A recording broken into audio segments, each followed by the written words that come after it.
performing well over 1,000 robotic surgeries over the past decade. In addition to his clinical responsibilities, he is actively involved in clinical trials to shape the future of minimally invasive surgery and ensure patients always receive the most modern and effective treatments available. Dr. Mara serves as a clinical associate professor of surgery at the Ohio State College of Medicine and is an educational liaison for the surgical residency programs, leading various educational initiatives and focuses on surgical simulation and robotic surgery. I think this is a very timely talk of robotics and general surgery and look forward to hearing it. Thank you.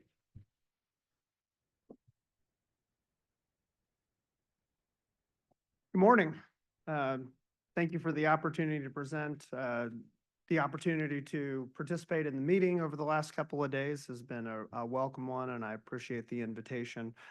So hopefully something that I think you are able to see we're passionate about at Ohio State and kind of personally and myself.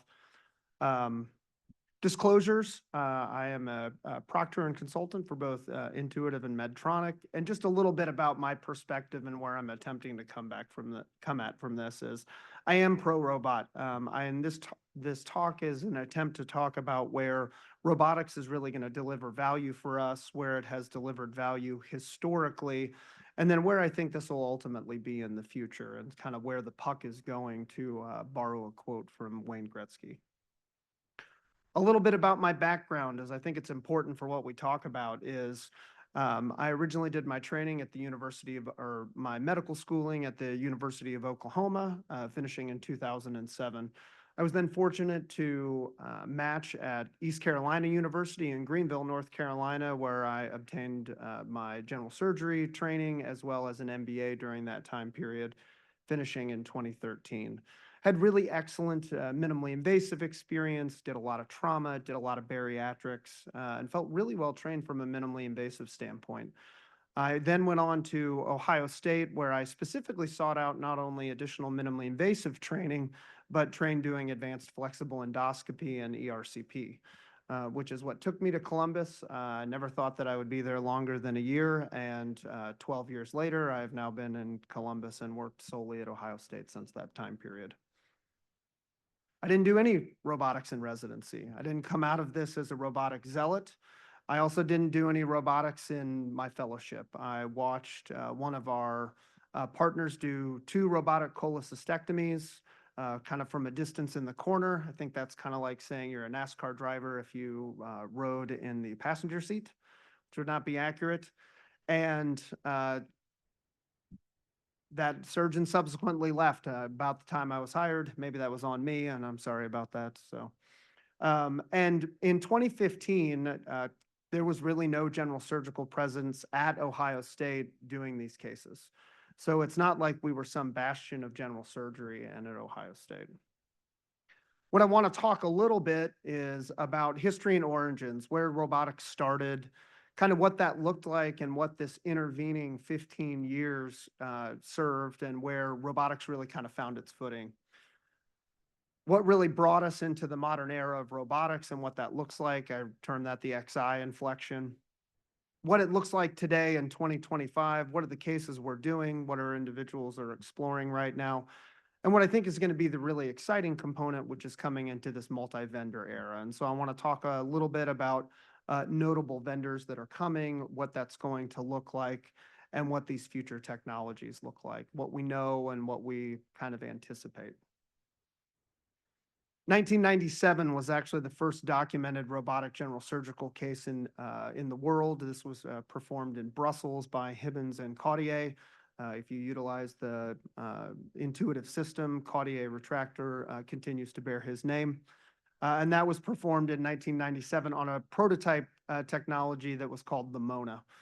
Mona would ultimately prove to be the system that would lead to the very first commercially available system come to be known as the Standard, as it was sold by Intuitive. It really set the stage for U.S. regulatory clearance that would come in 1999 and 2000. Now, OSU has had a long storied history with robotics, and that started in 1999. And so in 1999, OSU performed the first cardiac procedure in the United States. It was, and actually, this is a really interesting picture. The gentleman sitting in the middle of this picture is actually Dave Rosa, who was just named the CEO of Intuitive a couple of months ago. Um, and it really anchored OSU's early leadership in robotic platforms and a longstanding history with Intuitive that kind of endures today. OSU then subsequently went on to purchase the first commercially available robot in the United States that was sold, model number 0001. I will tell you, interestingly, the second available commercial system was sold to East Carolina University, where I did my residency. So despite the fact I hadn't done any robotics in residency or fellowship, I apparently was chasing it to a certain extent. So the FDA ultimately gained clearance for general laparoscopic procedures in 2000, really moving this concept of research and development and into clinical practice.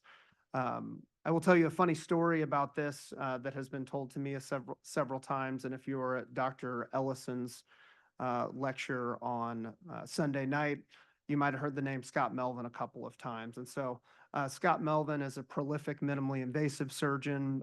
He was the surgeon who hired me at Ohio State when I took my first job. And he actually performed the first general surgical procedures in the United States on what would become to be the standard system. This is the only known picture of him sitting on the robot because he did these first handful of cases and then I think to this day has never touched it again. But to be the first, we actually had to deploy the Royal Canadian Mounties to go and retrieve him from a remote cabin, bring him back to the United States just to do the first procedure. So there was a little bit of harried, we wanted to be the first kind of thing. And so, yes, we had to involve the Canadian authorities. So what happened from 2000 when Scott Melvin is doing these first handful of procedures and there are other large robotic programs that are doing this in 2013, 2014, 2015? Why wasn't this penetrating general surgery residencies? And I think there were some really big gaps that kind of led to this. And so first was case geometry and platform limitations. So the three iterations in this 15-year time frame were the standard, the S, and the SI. And these were all built on kind of singular technologies, which were mounted arms that really didn't move. And so it required a lot of setup from you, the surgeon, and from the room to get the patient into the right position to what they wanted to do. And so unless you were working in a singular quadrant with a singular target, that became really challenging. And so where it found its foothold was urology and gynecologic oncology, working deep in the pelvis, doing this very specific task. They hadn't developed the tools that we were looking for yet. While laparoscopy was iterating on a almost monthly basis on bringing out new tools and way to enable us doing advanced minimally invasive surgery, what they weren't developing robotically was advanced energy, stapling platforms, things that could really get us to do those procedures that we were looking at, your foregut procedures, your colorectal procedures, your anastomotic procedures like bypasses and sleeves. And so it just became a lot and it really slowed us down. And so there was this workflow drag that we weren't able to do the cases that we wanted to in the time frame that we were. There was a lot of access issues. So robots, as they continue to be today, were really expensive. And there really weren't additional purchase models beyond rolling out and buying a 1.5, 1.8, $2.3 million system to bring in and work. And so it became this concept of that's what urology is going to use. That's what gynecologic oncology is going to use.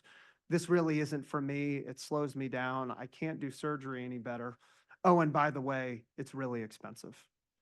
And so for 15 years, that was kind of the marching orders. And you had some individuals who looked into it, but it really didn't gain the traction that we would expect in this, like what's going to really be this kind of changing technology. And if you look at OSU in 2015, we had a very traditional robotics program. About a third urology, about a third gynecologic oncology, another 10% that was doing benign OB, and then a little bit of thoracic surgery here and there. We had adrenals, but all of this was a very classic robotics program. And so, and nobody doing general surgery at the time. And so what changed? And it was really this new technology that would become to be known the XI. Now, is anybody operating robotically in the room right now or otherwise? Everybody working on an XI? Anybody working on a DV5 just out of curiosity? All right, got a couple of DV5s in the room. So it was this boom mounted technology that really caused this motion into and penetrance into general surgery. And so the boom mounted technology, the ability to come and target multiple quadrants from a singular bedside was really paradigm changing. Slimmer arms, guided targeting, it made it very mindless to come in. So if you look before, you've been sold this concept of you need a dedicated team, you got to be able to get the ports where you want them to, you need bedside assistance that is going to be dedicated. And now you've moved this into standard operating room complements. Integrated technologies, immunofluorescence, energy, integrated table motion, really paved the way for this making its way into general surgery and into general practice. And with this accelerated growth and standardized teams, we really saw this move into common practice. So my own personal turning point. So what attracted me to this? I wasn't doing it at all, and it's always the embarrassing part of this, but I was trolling around Facebook and ended up on the International Hernia Collaboration, which is a surgical group around individuals that were interested in hernia. And I saw things that I wanted to personally do, as opposed to my intuitive rep coming and going, hey, you really got to do single site cholecystectomy, which they told me in 2014, and I laughed them out and really didn't talk to them after that. It drove a lot of excitement, and I saw something that I didn't think that I could do laparoscopically. Challenging suturing platform, ability to get to locations that I couldn't, and I've really found a lot of personal value in hernia. And so instead of being sold something, now I'm actively seeking out a technique and an ability to take care of my patients that I wasn't able to do in a traditional laparoscopic approach. So I reached back out to that guy that I told was an idiot a couple of years prior, and I said, hey, I want to get trained to do this. And so go out, I got trained, I did an observership, performed about 50 cases over at the main campus, predominantly inguinal and ventral hernias. Learned the system. I actually learned on both the SI and the XI as it was coming in, and really kind of honed our technique and demonstrated basically some utility. Armed with that, we collaborated with our leadership at OSU East about 3 or 4 miles down the road to our main campus and acquired our first system in December of 2016. We did our first cases on December 27th. We exceeded 500 cases in 2018, 1,000 cases in 2019. Fast forward to today, we actually have 3 systems at our OSU East campus, 2 XIs and 1 DV5, and have really become the robotic training platform for our general surgery residents, as well as our minimally invasive fellows. And interestingly, our personal success in this area really served as a catalyst and a background for an explosion into numerous other surgical divisions and surgical subspecialties. So what does robotics look like today? Multi-quadrant work, deep pelvic work, still relying on suture heavying tasks. For me, that is hernia, ETEP, TAR, our complex foregut patients, our colorectal colleagues doing redos in the pelvis and complex work from that standpoint. And then the benign and the rapid turnover in ASC is a lot of cholecystectomy, a lot of challenging cholecystectomy when we do that. Recurrent mesh explantations, triple neurectomy. And I think one of the biggest things that I would leave you with, especially some of the trainees in the room, is I've really found there to be an ergonomic component to this that I do think that you have to appreciate. Your ability to take care of your patients and to take care of your livelihood and take care of your families is predicated on your ability to get up and go to work every day and do surgery. And for me, doing robotics has really allowed me to do that. I vividly remember in 2015, I'd already started doing, in 2016, doing some robotic TAP inguinal hernias. And I had a full day of laparoscopic TAP inguinal hernias And the day just got progressively worse. It was BMI 33, then it was 37, then it was 42. And I spent the whole day operating like this, leaning over the bed with my assistant leaning under and us switching back and forth. So I let them do some and now I'm holding. And I got done at the end of the day and I felt like somebody had just beaten me with a stick. And that doesn't exist in robotics. You're able to go sit down, do the work that you want to do. You can stand up, you can stretch. And I think we need to embrace the concept, while there may not be an economic gain for the hospital, or even it's done a little bit cheaper. I do think that there is an added benefit for our patients. Our patients are getting bigger. Those BMIs are being driven up. Some of you might roll your eyes about doing robotic cholecystectomy. If you've done a recent robotic cholecystectomy on somebody with a BMI of 55, it's not a bad deal to have the robot suspend the instrumentation and the arms, and you be able to do the operation you need to do without hurting your back, bending and snapping a scope, bending and snapping your instrumentation. And what I've really come to enjoy is this: let's not lose sight of patient benefits. So this was one of my first robotic TARs that I did. And this is a young lady, she was 34, had a 17-centimeter defect, was able to get that done entirely robotically. It was a long case. It was one of my early ones. Unfortunately, she came back a year and a half ago with acute cholecystitis, and I had to take a gallbladder out, was able to still get that done robotically as well. So, but has been a really enjoyable experience, and I think a positive experience for our patients as well. I was able to snag this slide from Intuitive. They were peddling this about 2022, showing you where robotics was going and what that looked like. And it was really this concept that robotics at some junction was going to eclipse what we consider as traditional laparoscopy. I will tell you, this updated slide is that eclipse happened in about 2024. At OSU, that happened a little bit earlier. And so for us, with our access and what we've been able to suspend, we actually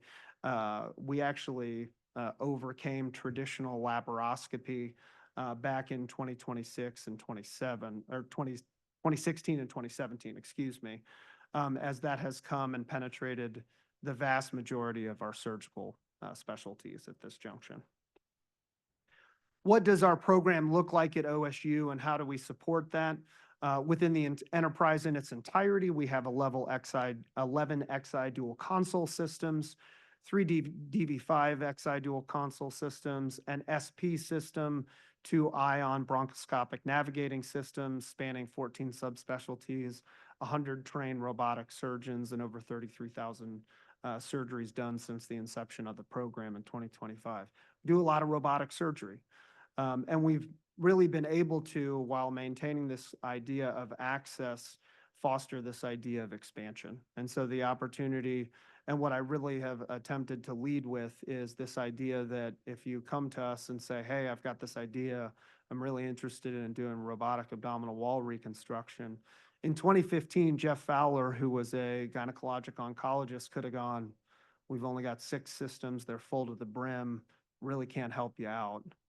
And instead, hey, that sounds really interesting. I'd like to support your kind of growth in this. You've got an idea about it. Let's find you some time. Now, that time I got was every other Tuesday afternoon, starting at 1, which meant starting at 3, and I did a lot of operating till 6. But we made it happen, and it ultimately led to the growth of the program that we see today. And so looking at a more recent kind of fiscal snapshot for us in 2022, general surgery in the bottom center of this has become the highest percentage of operations that's being done at OSU robotically. I will tell you, our current highest growing service line right now is our acute care surgery practice. We currently have a dedicated robotic system to them that they have access to 24 hours a day, 7 days a week. They will tell you that there's 2 days a month on the 3rd and 5th Wednesday that they don't have access to, and they're really grouchy about that, but I do my best. And the opportunity to provide the same level of minimally invasive care, whether it's 7 in the morning or 2 in the morning, which we've been really proud of, and that has been a significant growth for us. The other thing that we remain incredibly proud of is how we are training the next generation of resident. And so since 2017, every single resident that has left Ohio State with a surgical specialty has left with an intuitive certificate. Now, why is this important? Is it important that it's intuitive? No, it's important that it's the coin of the realm right now. So when you leave, you typically have to present an intuitive certificate, and that gets you out of post-training that your receiving hospital wants you to do. You don't have to go do an observership. You don't have to go do a dry lab. You don't got to fly to Chicago or Atlanta or Houston to go do those. And so it keeps you at your home, at the institution that you're at. Now, in complete disclosure, I have had to call several breast surgeons and several vascular surgeons and ask them to sign the form so that I can say everybody has their intuitive certificate. I would encourage you, even if you don't think you're going to be doing something robotically, I've had several of those individuals reach out after graduation and go, "Hey, Dr. Mira, do you have my intuitive certificate? I didn't think I'd ever be making this call, but we're looking into doing an IVC filter removal. We're looking into single site mastectomy." And so don't write off something just because you don't think you're going to be doing it or it doesn't look like what you're doing now. I'm evidence of that.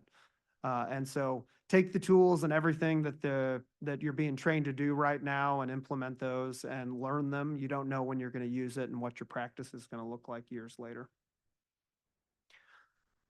One of my favorite stories related to that is a pediatric surgeon at Nationwide Children's, which is affiliated with Ohio State, Dr. Mansfield.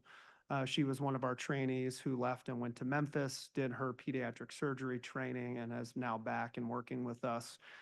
In December of 23, she just sent me a text randomly out of the blue that just said, hey, it was a picture of her operating and said, "Hey, I'm doing a long channel cloacal repair." In complete disclosure, I don't know what that is. On a 4-kilogram baby, might be a first. And I'll tell you, every single time I read that slide, I get a chill about it. I love the concept of training our residents to go out and change what American surgery looks like. And I think that's where robotics is going for us, whether you like it or not. It's been a tremendous value to my patients. This was OSU's plug, "Hey, we do surgery" deal for me. I've now done over 1,500 cases, and it's a wide variety. I do chole, I do inguinal, I do ventral. I used to do a lot more colon. Our colon group has taken a lot of that over now. We do a fairly significant amount of foregut. And then just the esoteric and the weird as it comes out. They'll bring it to us, and we're able to bring a minimally invasive spin to that. And I think robotics enables us to do that.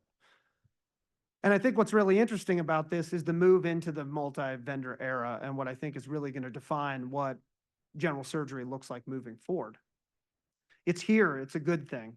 I don't think you can talk about the multi-vendor era without talking about Intuitive and where that's ultimately been and what the footprint looks like right now. And so Intuitive, the XI, we've already talked about pretty expansively. The single port system, which is really making its break into general surgery right now, it was released in a very similar fashion as to the XI with urologic and gynecologic indications.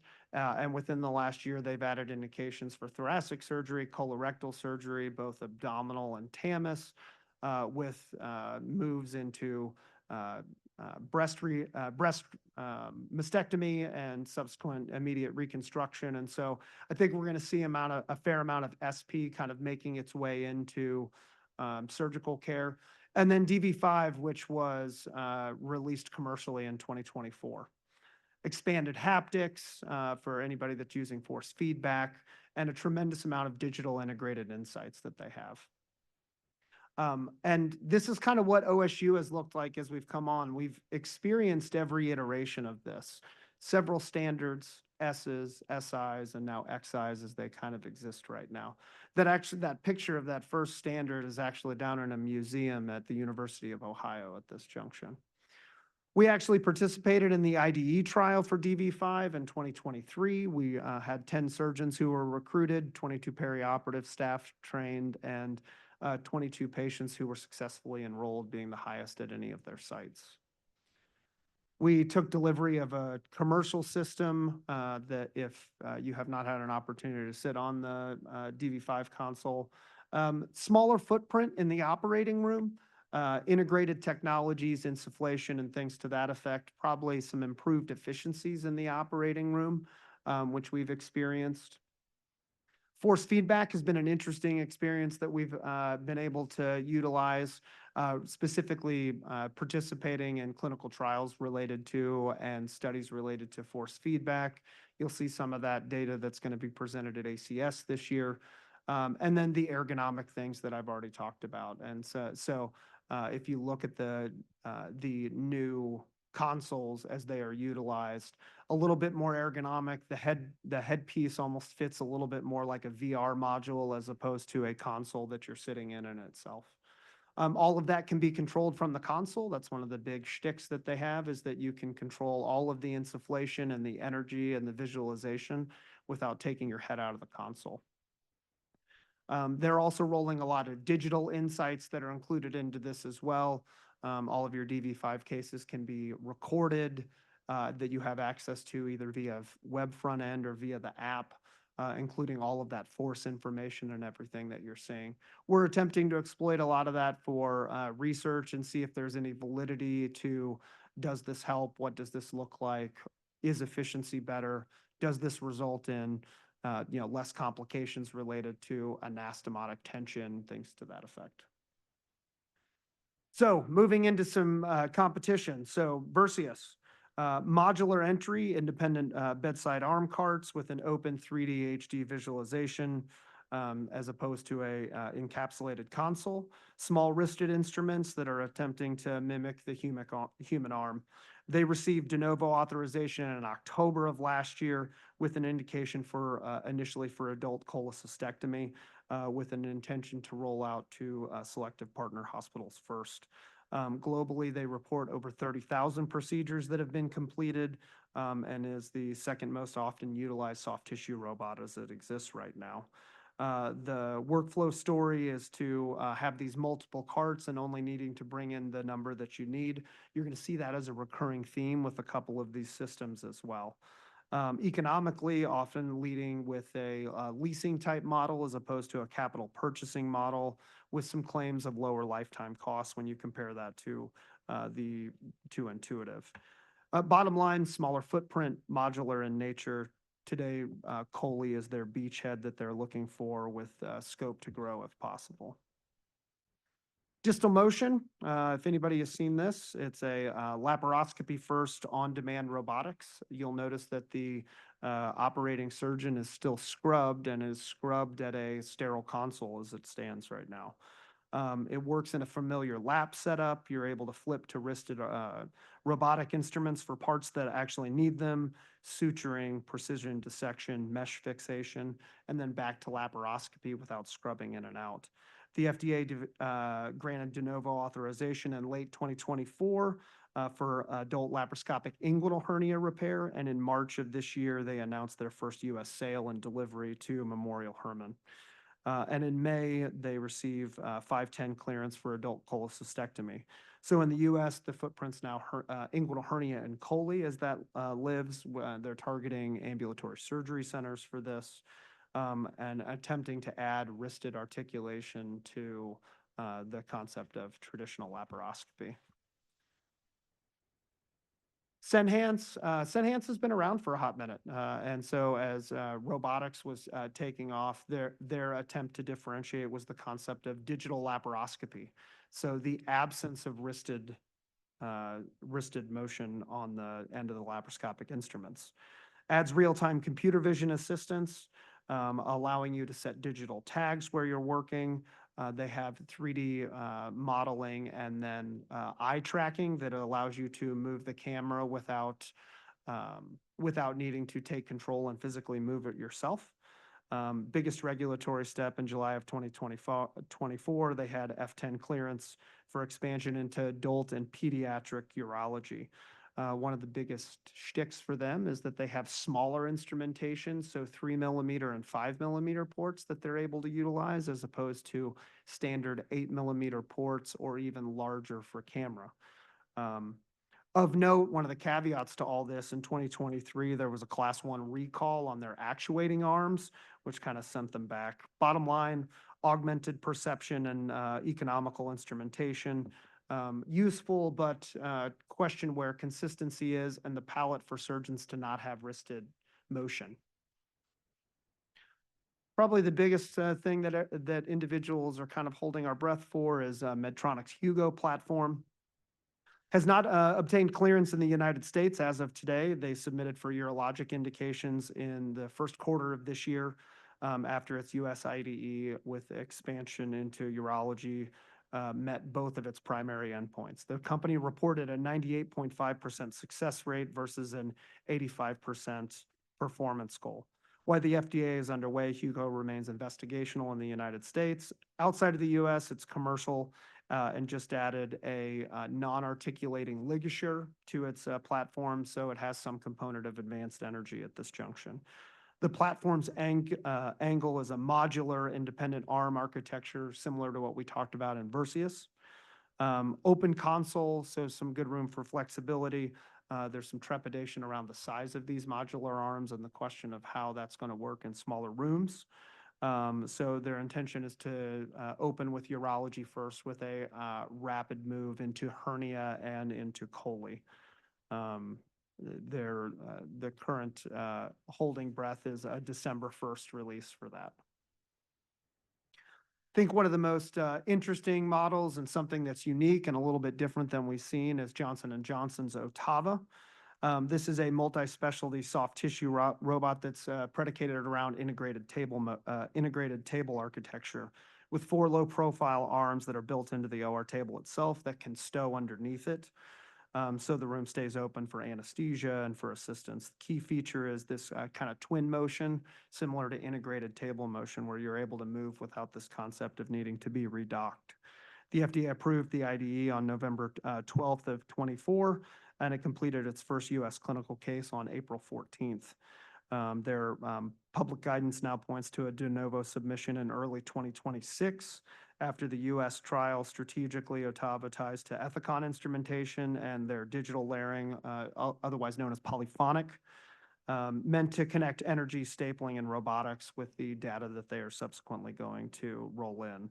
So it's going to be this kind of concept of tightened integration with the entirety of Johnson & Johnson's platform. So what I think, anybody see this on their Doximity feed or whatnot? AI-trained robot. This was actually trained on a SI system. For what it's worth, you can see in the background of the picture that this was an old Intuitive system that's integrated. And this concept that AI is going to be this assistive technology as it comes out. So I think this is going to become routine as this rolls into current platforms at this junction. And supervised autonomy. I want you to think of anybody Tesla self-driving? Yes, no? All right, got a couple of hands in the room. Right, hands on the wheel, it's doing stuff. You can immediately take over if you need to. I think that's going to be the kind of assistive technology we're going to see for short burst things, mesh fixation, the closure of the defect, short runs on anastomoses and things to that effect. Data, I think, is really going to become the important part here, where it's gathering all of this information, and that's how we are working towards this concept of machine learning model and what that looks like. I think this is also where safety and governance is going to become really important. And I say that because right now, I just told you, everybody's got to carry around an Intuitive certificate when they go to their receiving institution, right? Are you going to have a Hugo certificate and a Senhance certificate and a Versius certificate? Or are we going to have to step in with our regulatory bodies, be that SAGES or ACS or the American Urologic Society or whatever that looks like, for how we credential and how we treat robotic systems as a technology and as a whole? I also think what we're going to see with this increased competition is going to be some component of cost savings, though after I watched Dr. Shermer's presentation yesterday, maybe that's not the case, and maybe it'll just spiral out of control. It's also going to require evolving for our trainees and what we're training our individuals to come out and to do. Some take-home messages. Robotics is a platform. At the end of the day, this is still value that you're going to bring as a general surgeon. And that we're obligated, I think, as academics and as individuals who are training the next generation of surgeon to teach you to be able to evaluate. I don't think you have to be an intuitive surgeon or a Medtronic surgeon. I think you need to be a general surgeon who knows how to interface with the technology that you're going to interact with. The XI era is what really gave us this concept of generations at scale, but the multi-vendor era is going to change ultimately what that looks like. And I think for anybody that is completing training right now, to think that you're not going to be interfacing with robotic technology in the next 5 to 10 years is probably naive. It's going to define what you do kind of moving forward. I think you need to situate yourself to do that, know how you're going to evaluate it, and have an idea about how you want to integrate that into your practice. This is our team. I'm fortunate to be at Ohio State with a group that allows us to have this kind of foresight. I appreciate the opportunity to present. I'd love some questions and to tell me why robotics is crazy. So.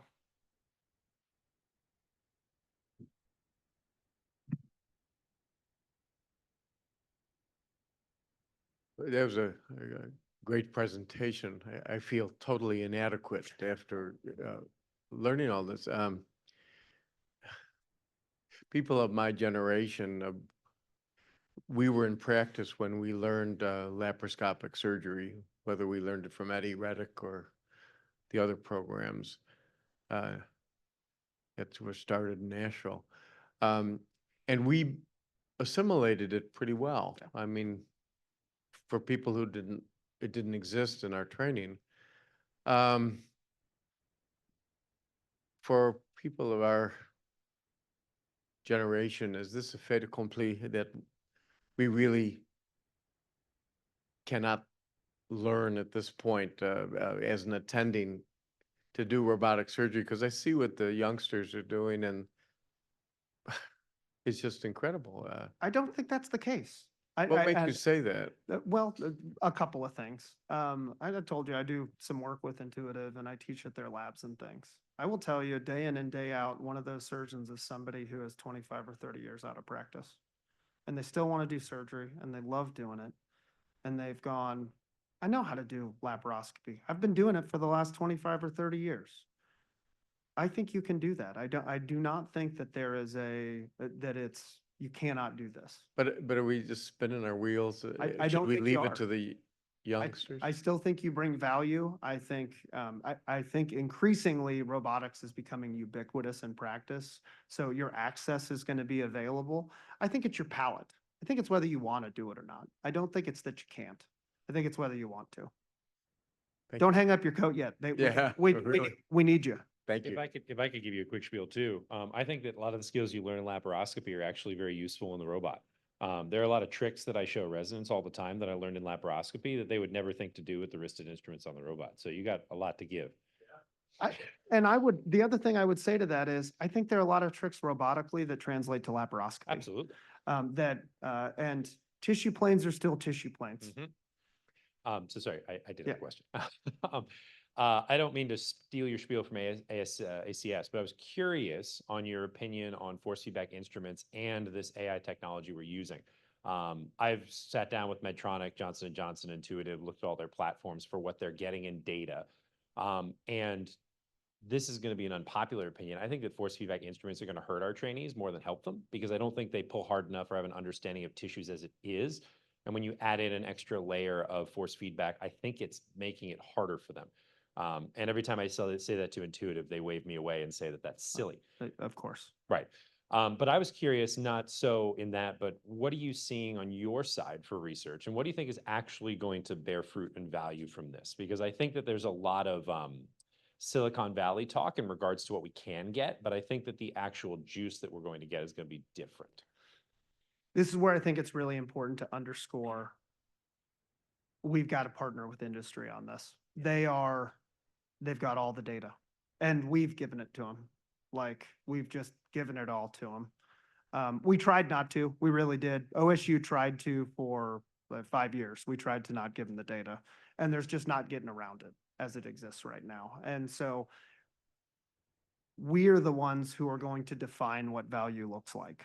we've got to look at the data and we've got to tell them what that looks like because, and I do think all of these companies are invested in doing good surgery. Doing bad surgery doesn't benefit them. But they want you to buy force feedback and they want you to buy an XI, and it is the greatest thing since sliced bread. I can't believe you. Why are you even asking? Our onus is to prove that or not. And you asked what my personal experience has been. On challenging lysis cases, on cases where there is utility, I think there's going to be opportunity on anastomosis. I did a bariatric obstruction case 2 Fridays ago. I left force feedback on high, and frankly, I thought it was great. I really thought it was a really good experience from that standpoint. Suturing an abdominal wall closed and trying to get the tension in the sutures that I want, it's terrible. Like I'm looking at it and I'm going, none of this is tight. This doesn't look like I want to. And so then I turn it off. So I do think there's going to be some opportunity in that. That's where I think some of that's going to bear out. Same experience with us too. Yeah. But again, it's the greatest thing ever. And how could you be so stupid? Thank you very much. Emre Gorgon, Cleveland Clinic. I'm totally pro robot person as well, and I appreciate your presentation. Excellent. And totally pro robot. And I agree with the statement that I think automated robotic systems are up and coming. There are self-driving cars up in San Francisco, Waymo. I think this is the same thing. So that might put some of the surgeons down the road of the probably job.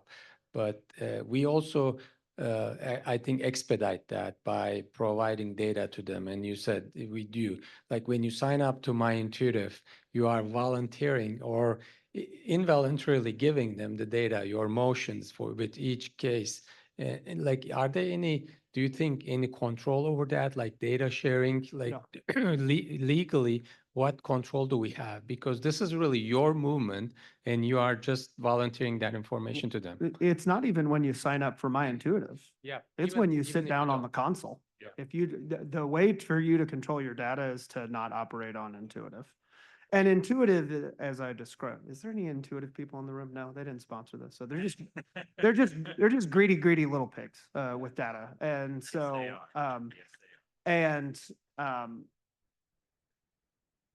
all of that being said, I do think that there is, similar to the auto industry, which we just talked about, it's a whole hell of a lot safer to travel in a car than it was 50 years ago. We've got assistive technology for driving. It's going to keep you in the lane. You're wearing a seatbelt. You know, there are a tremendous amount of safety things that have been iterated on. And I see that in our robotic technologies. There are going to be, don't burn there, don't do that, that's bad. Hey, there's the tumor, go after it. Here's your 3D overlay. Those are all things that we want. And those are things that we want for our patients.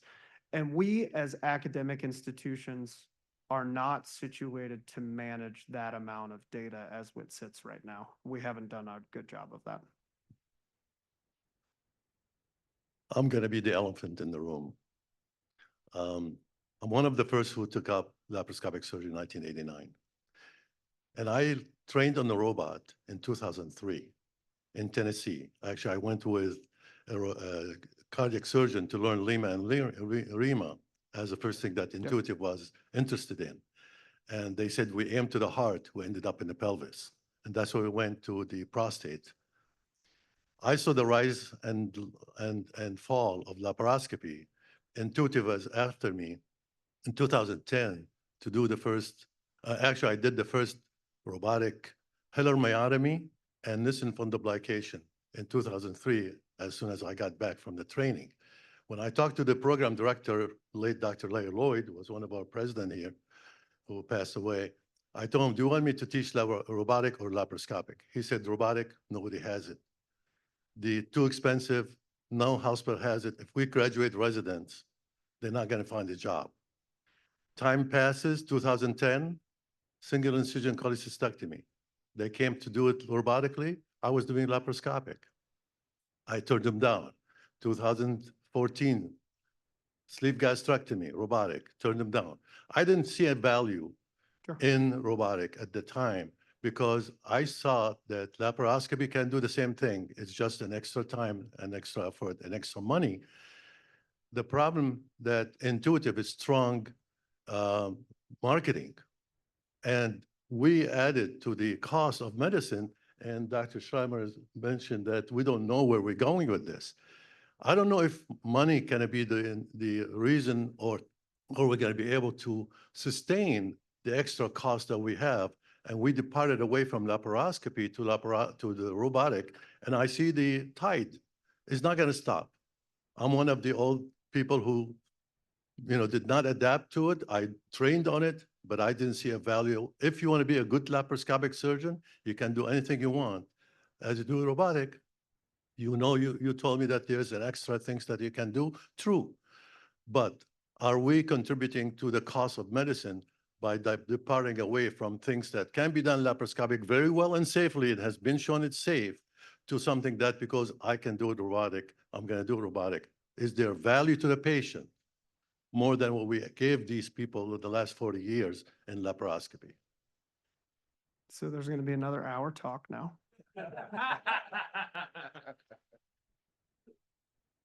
Massive question. I'm going to give you my very short answer to this. Yes, it's enabled me to do things that I can't do laparoscopically, and I would agree and both defend that. I enjoy it. I do think that there are things that benefit us as surgeons that are not economic. All right, they take care of us, and there is added cost.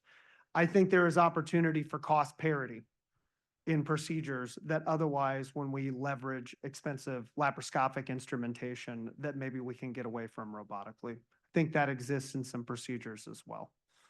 I think competition is going to drive some of that component as well. I think laparoscopy isn't where we stop. This is not the pinnacle of surgery.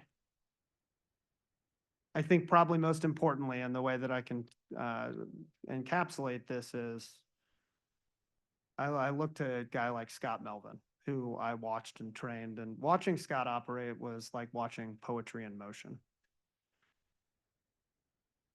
I and our trainees are not all Scott Melvin, and it is hard to get a lot of people to do everything laparoscopically that they can do in an open fashion or that they can do robotically.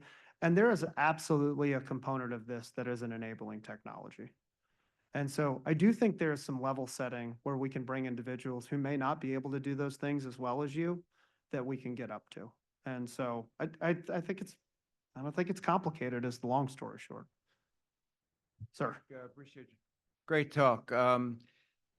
Two questions. First is, what is the current status and the data on robotic approach getting better results in the really hard things that we do? And the thing that really comes to mind is pancreatic anastomosis. Has the robot made any progress there? I mean, it's been a tough thing to do, laparoscopic, open, however we've done it. Is there any progress in that area? And the second question I have is, of course, I'm going to just ask you about costs. And in general, from the last 10 years or so, have the baseline prices of the robots, of course, have probably gone up, and you maybe can give us an idea of that. But also, the thing we forget is the service contracts. And what are the current status of the service contracts? I know those used to be a big issue and problem, and are they still going up in price, and what do they entail? So we have a busy pancreatic group. We have 4 individuals typically working in teams of 2 who do Whipple procedures and things to that effect. They have some solid data that we continue to improve with. I still think it's challenging. Have we moved the bar on what pancreatic leak looks like? Maybe, maybe not. What we have decreased length of stay, incision morbidity, wound morbidity, hernia. We've seen all those. It continues to be, how many of the presentations during the last 2 days have been about pancreatic adenocarcinoma, wound, and otherwise. And so it continues to be something rife that we continue to work on. Cost of the robot. Probably the most troubling thing to me is it hasn't changed. So The XI system, when it was released in 2014, a singular, I'm going to give you some ballpark numbers as best I can, and I'm sure that we get, my people have negotiated, but I'll tell you what we get. A singular system, singular console is $1.8 million. All the bells and whistles, a secondary console, service for the first year, $2.3 million, capital cost out the door.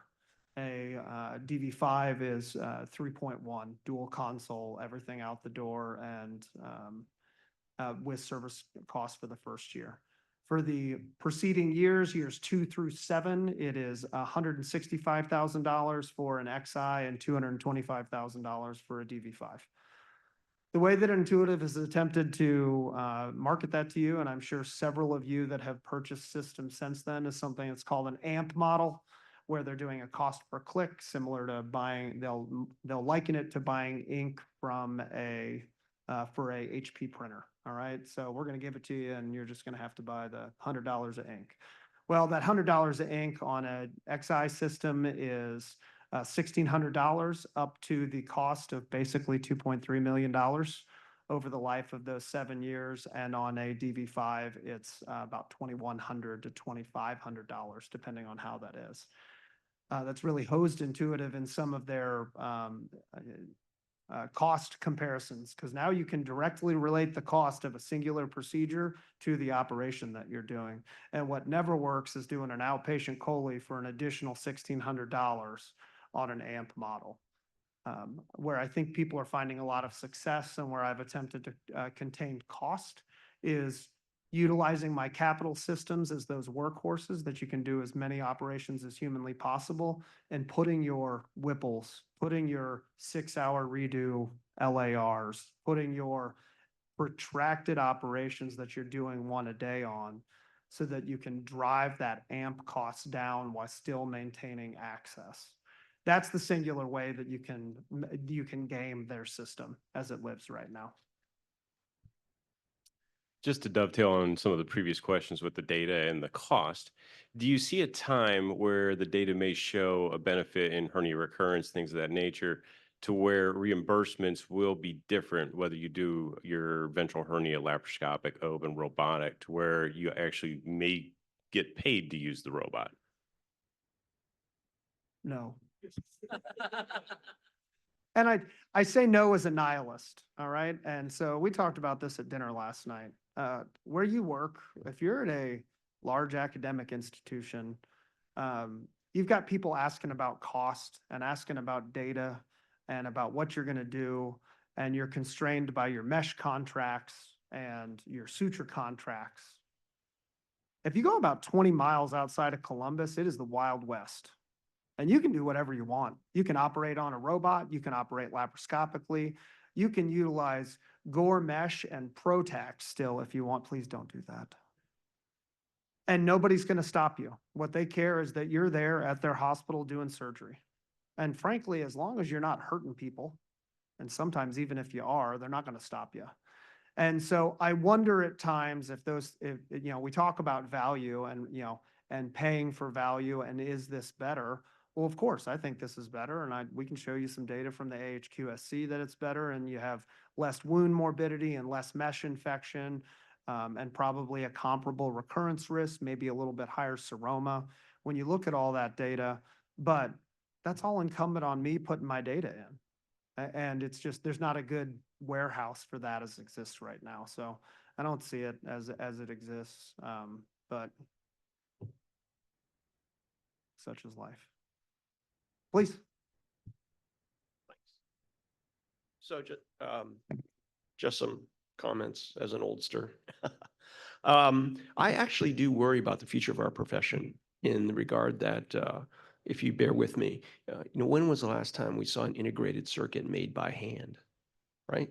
I mean, it's a very complex construct that was made by hand and is now totally made by robots. And a human could not replicate that in any way.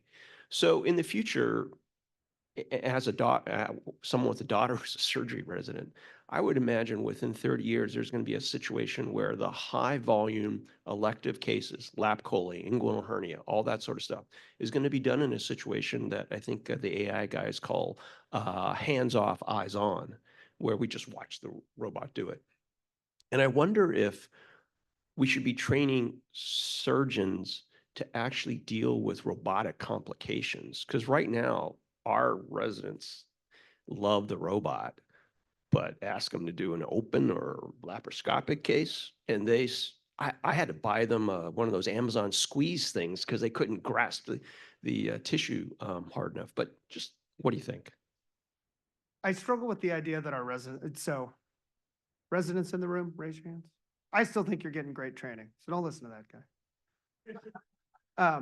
No, and what I say by that is our residents finished with about 200 robotic, if you believe my lecture, that's all my residents see is robotic surgery. And they finished with about 200 cases. They're finishing with what's standard for the United States, which is about 1,500 cases over the course of their training. So 1,300 of those are a combination of open and laparoscopic procedures. It's still out there. They're still getting it. I think it's different. I think to your point, we should be training our residents to take care of complications. Absolutely. Golly, I hope we're not having so many robotic complications that it's going to be a niche practice at this junction though, but it could be when we move to an idea where there's a component of AI technology that is doing this component.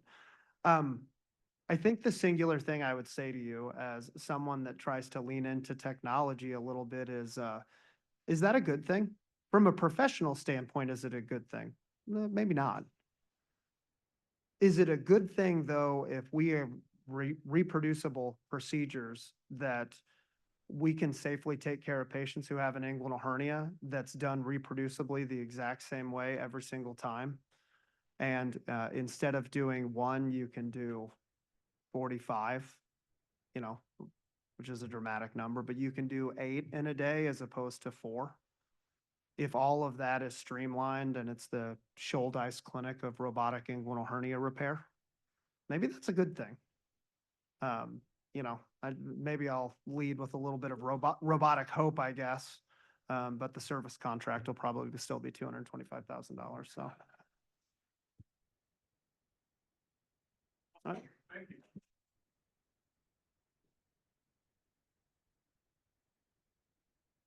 All right, let's take about a 5-minute break before we jump into scientific session 4. And that was awesome. That exceeded my expectations. So I hope you all enjoyed. Thanks.